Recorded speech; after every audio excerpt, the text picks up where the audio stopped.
வணக்கம். இலங்கை செய்திகளிற்காக நான் ஹரிணி. முதலில் தலைப்புச் செய்திகள். சிவப்பு முடியானை பிறப்பிக்கப்பட்ட இலங்கை போதைப்பொருள் வலையமைப்பிற்குள் தொடர்புடைய மற்றொரு சக்தி வாய்ந்த நபர் ஐக்கிய அரபு அமீரகத்தில் கைது. 3 வழக்குகள் தொடர்பாக இன்று நீதிமன்றத்தில் முன்னிலைப்படுத்தப்பட்ட சாமர சம்பத் தசாநாயக்கவை விளக்கமறியலில் வைக்க தீர்ப்பு. பிரிட்டனில் இருப்பது மொக்கு அரசாங்கம், இலங்கையில் பகீர் குற்றச்சாட்டு. இனி விரிவான செய்திகள். தேசிய போக்குவரத்து ஆணைக்குழுவின் தவிசாளர் பந்துர திரீப விதாரண தனது பதவியிலிருந்து விலகுவதாக போக்குவரத்து அமைச்சின் செயலாளரிடம் கடிதம் ஒன்றை சமர்ப்பித்துள்ளதாக கூறப்படுகிறது. தேசிய மக்கள் சக்தியின் போக்குவரத்து குழுவின் தலைவராக பணியாற்றும் பந்துர திரீப விதாரண நாவல திறந்த பல்கலைக்கழகத்தின் விரிவுரையாளராகவும் பணியாற்றி வருவதாக தெரிவிக்கப்படுகிறது. அமைச்சர் பிமல் ரத்நாயக்க தலைமையிலான கீழ்வரும் நிறுவனங்களின் தவிசாளர் பதவியிலிருந்து விலகிய 3வது அதிகார பந்துர திரீப விதாரண ஆவார். அத்துடன் தேசிய போக்குவரத்து மருத்துவ நிறுவனத்தின் தவிசாளராக பணியாற்றிய ருவான் விஜயமுனி மற்றும் தேசிய போக்குவரத்து சபையின் தவிசாளராக பணியாற்றிய ரமல் ஸ்ரீவர்தன ஆகியோர் முன்னர் பதவி விலகியிருந்தனர். இந்த நிலையில் பதவி விலகல் குறித்த காரணத்தை விசாரிக்க பந்துர திரீப விதாரணவை தொலைபேசியில் தொடர்பு கொண்ட போது அவர் வேறு வகையில் ஈடுபட்டுள்ளதாக கூறி அழைப்பை துண்டித்துள்ளதாகவும் கூறப்படுகிறது. இலங்கை தமிழரசு கட்சி உறுப்பினர் M.A. சுமந்திரன் இலங்கை ஆயுதப்படைகளின் முன்னாள் ராணுவ தளபதிகள் உட்பட 4 நபர்கள் மீது இங்கிலாந்து அரசு சமீபத்தில் விதித்த தடைகளை வரவேற்றுள்ளார். அவர் மேலும் கூறியதாவது: ஐக்கிய ராஜ்யம் இன்றைக்கு 4 இராணுவ தளபதிகளுக்கு எதிராக பயணத்தடை உட்பட பல தடைகளை விதித்ததை நாம் வரவேற்கிறோம், நன்றி சொல்கிறோம். இலங்கை உள்நாட்டு போரின் போது கடுமையான மனித உரிமை மீறல்களுக்கு பொறுப்பான 4 நபர்கள் மீது தடைகளை விதித்துள்ளதாக பிரித்தானிய அரசு மார்ச் 24 அன்று அறிவித்தது.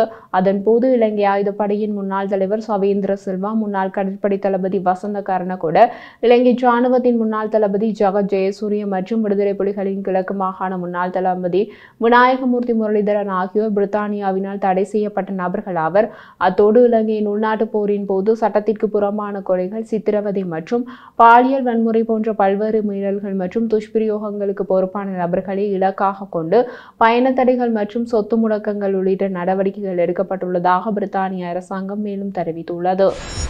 ஐக்கிய அரபு அமீரகத்தின் ஷார்ஜா நகரில் இலங்கை போதைப்பொருள் வலையமைப்புடன் தொடர்புடைய மற்றொரு சக்தி வாய்ந்த நபர் கைது செய்யப்பட்டுள்ளார். கைது செய்யப்பட்டவர் ரசல் என அழைக்கப்படுபவர் ஆவார். இவர் குடு அஞ்சுவின் முக்கிய உதவியாளர்களில் ஒருவர் என தெரிய வந்துள்ளது. இலங்கை பிறப்பித்த சிவப்பு பிடியாணையின் அடிப்படையில் இந்த கைது செய்யப்பட்டுள்ளது.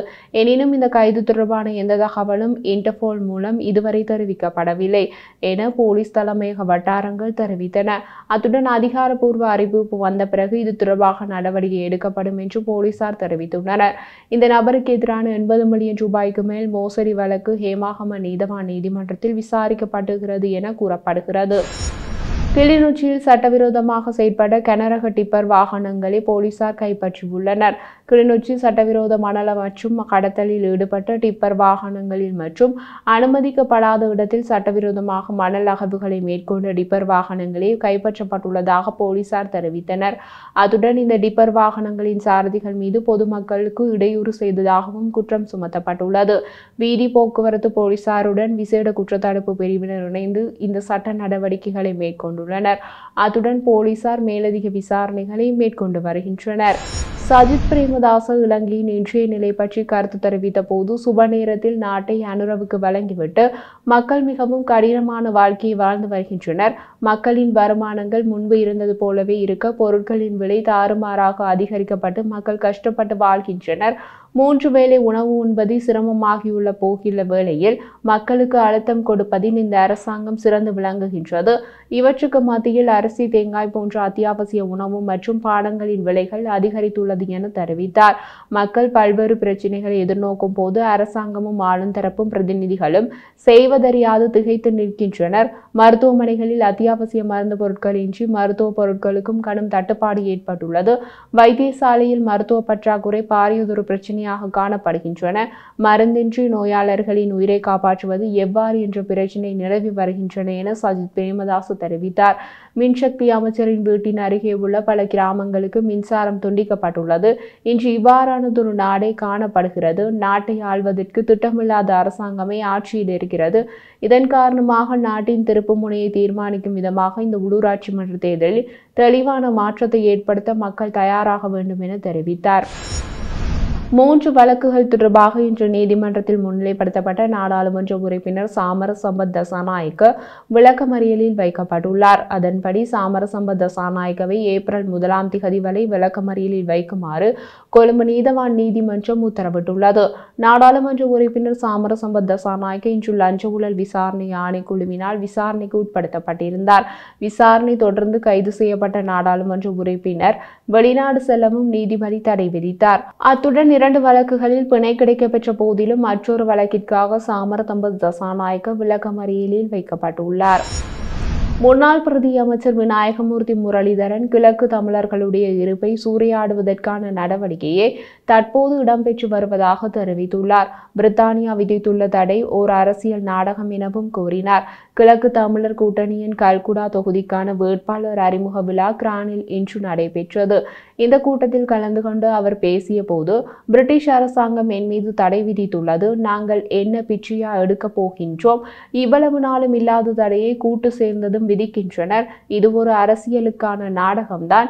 பிரித்தானிய அரசாங்கத்தால் தான் கைது செய்யப்பட்டு அங்கு சிறையில் 8 மாதங்கள் இருந்தேன். அப்போது கண்டுபிடிக்காத குற்றத்தை இப்போதுதான் பிரித்தானிய அரசாங்கம் கண்டுபிடித்துள்ளது. பிரிட்டன் எப்படியான ஒரு மொக்கு அரசாங்கம் என பிரிட்டனின் சிறையில் இருந்த போதே இப்போது கூறும் குற்றச்சாட்டை கண்டுபிடித்து கையில் விலங்கை போட்டு கொண்டு சென்றிருக்கலாம். ஆனால் அதே பிரிட்டிஷ் அரசாங்கம் என்னை அரச மரியாதையுடன் கட்டுநாயக்க விமான நிலையம் வரை பாதுகாப்புடன் கொண்டு வந்தார்கள். அப்படிப்பட்ட பிரித்தானிய அரசாங்கத்திற்கு இப்போதுதான் கருணா பிழை செய்துள்ளார் என விளங்கியுள்ளது. ஆகவே இது எல்லாம் கிழக்கு தமிழர்களுடைய இருப்பை சூறையாடுவதற்கான நடவடிக்கை என தெரிவித்துள்ளார். கிளிநொச்சி போலீஸ் பிரிவுக்குட்பட்ட ஆனையரவு பகுதியில் 20 கிலோ கஞ்சாவுடன் ஒருவர் கைது செய்யப்பட்டுள்ளார்.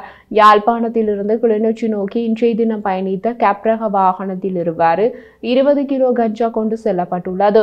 கிளிநொச்சி போலீசாருக்கு கிடைக்கப்பெற்ற தகவலுக்கு அமைவாக சந்தேக நபர் கைது செய்யப்பட்டுள்ளார். கைது செய்யப்பட்ட குறித்த சந்தேக நபர் சம்மாந்துறை பகுதியை சேர்ந்தவர் என்று தெரிய வருகிறது. இந்தியாவிலிருந்து வருகை தந்த மீனவ தூதுக்குழு தெற்கை தளமாக கொண்டு இயங்கும் மீனவ குழுவுடன் பேசி இலங்கை இந்திய மீனவர் பிரச்சினைக்கு நிரந்தர தீர்வு எட்ட முடியாது என யாழ் மாவட்ட கடற்றொழில் கிராமிய அமைப்புகளின் தலைவர் செல்லத்துறை நற்குணம் தெரிவித்துள்ளார். அவர் மேலும் தெரிவிக்கையில், இலங்கை இந்திய மீனவர் பிரச்சினை தொடர்பில் பேசுவதற்காக இந்தியாவிலிருந்து ஒரு குழுவினர் வருகை தந்தனர். இந்த குழுவினர் கடற்றொழில் இல்லாத மாவட்டத்திலும் இலங்கை மீனவ சங்க பிரதிநிதிகள் என கூறிக்கொள்ளும் தென்னிலங்கையை சேர்ந்த ஒரு அமைப்பின் அங்கத்தவர்களை வவுனியாவில் சந்திக்கிறார்கள். மீனவர்கள் பிரச்சினை தொடர்பில் பேசுவதாயின் சங்கங்கள் இருக்கிறது, சாமசங்கள் இருக்கிறது, சம்மேளனம் இருக்கிறது, கிராமிய அமைப்புகள் இருக்கிறது. அதை தாண்டி நீரில்வள திணைக்களம் அமைச்சு என உத்தியோகபூர்வ பொறுப்பு கூற வேண்டியவர்களை சந்தித்து கலந்துரையாடி இருக்க வேண்டும். இவ்வாறு கலந்துரையாடாமல் தெற்கு அமைப்பில் அங்கம் வகிக்கும் யாழ்ப்பாணத்தை சேர்ந்த சிலரை அங்கத்தவர்கள் என கூறி அவர்களுடன் கலந்துரையாடி மீனவ சமூகத்தின் பிரச்சினையை தீர்க்க முடியாது.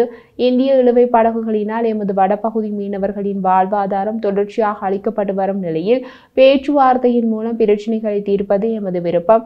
அதை விடுத்து இந்திய மீனவர்களின் வடபகுதி மீனவர்களை மேமாற்றும் முகமாக வவுனியாவில் இடம்பெற்ற பேச்சுவார்த்தையை நாம் வன்மையாக கண்டிப்பதோடு இலங்கை அரசாங்கத்திற்கு செய்தி ஒன்றை கூறிக்கொள்ள விரும்புகிறோம். சட்டவிரோதமான முறையில் எல்லை தாண்டி எமது கடற்பரப்புக்குள் மீன்பிடிக்கும் இந்திய மீனவர்களை கைது செய்து சட்டத்தை முன்னிறுத்துங்கள். அவர்களின் படகுகளை அரசுடைமையாக்குங்கள். இந்த நடவடிக்கையை தற்போதைய அரசாங்கம் தீவிரமாக செயல்படுத்தி கொண்டு வருகின்ற நிலையில் அதனை நாம் மீனவர்கள் சார்பில் வரவேற்கிறோம். பதிவு செய்யப்படாத அமைப்புகளுடன் இந்திய மீனவ குழுக்கள் பேசுவதோ அல்லது ஒரு தீர்மானத்தை எடுப்பதோ அதை மீனவ சமூகத்தின் தீர்மானமாக அமையாது. இந்த நாட்டின் ஜனாதிபதிக்கும் கடற்றொழில் அமைச்சருக்கும் கூறிக்கொள்கிறோம், எமது கடல் வளத்தை பாதுகாப்பதற்கு சட்டத்தை இறுக்கமாக கடைபிடியுங்கள். இது மீனவ சமூகம் ஆதரவாக நீக்கும் என்று அவர் மேலும் குறிப்பிட்டுள்ளார்.